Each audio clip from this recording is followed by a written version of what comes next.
inspired the Yes movement.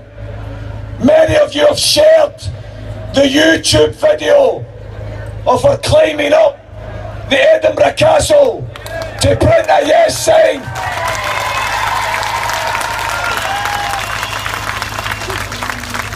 Someone who, despite the physical barriers that she has in terms of health, has shown the type of spirit and determination that we are inspired by and that we are proud of. Let's hear it for Lindsay, the indie climber Jarrett.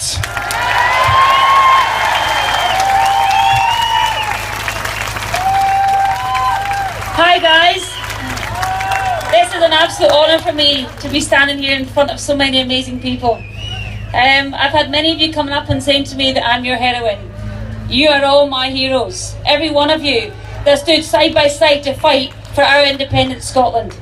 You are the heroes in this, not me. You. We started off this campaign 2 years ago.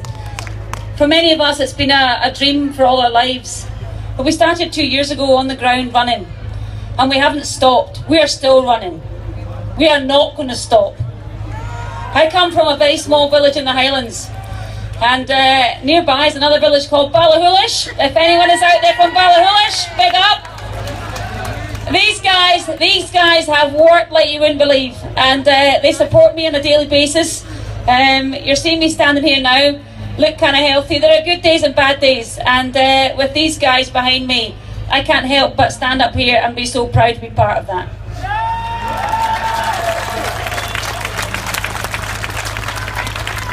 I want to talk about something that's very personal, I guess, in some respects. Danny Alexander. Anyone know him? Do you know, that man, I use the term loosely, went to my high school. My friend said the other day I should never have let him copy my answers. To me, you know, in Ocotber, where I come from, it was a 68% yes. Danny Alexander, Charles Kennedy, see those seats you're sitting on? Get your coat and get off them.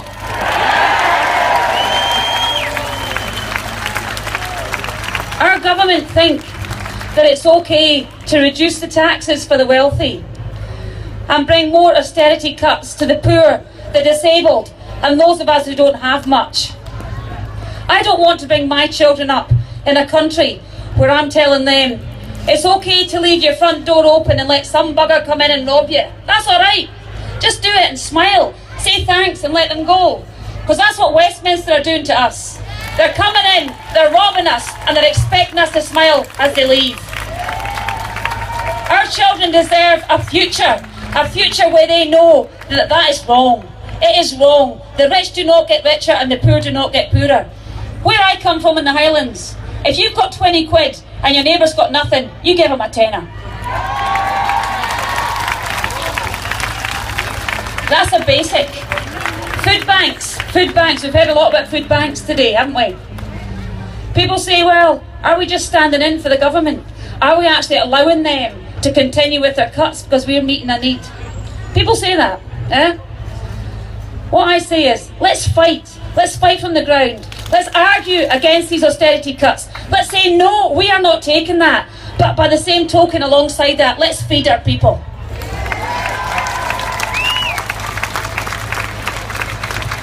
Do you know, the government spend £400,000 every time they drop a bomb.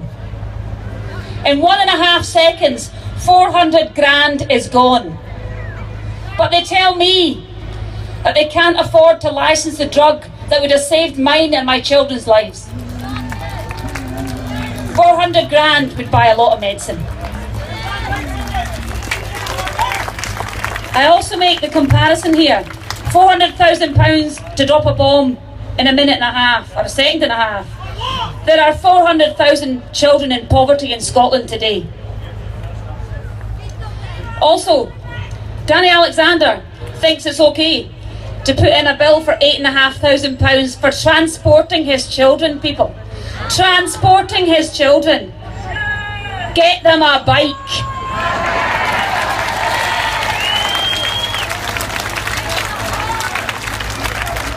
We look around us now, how can you not be inspired by what you see today? I know I am. I am hugely inspired by this.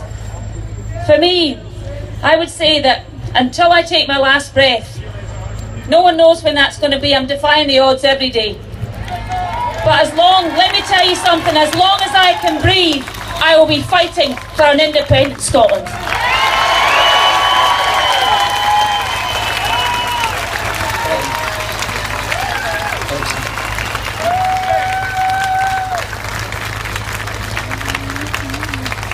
Brothers and sisters, the medical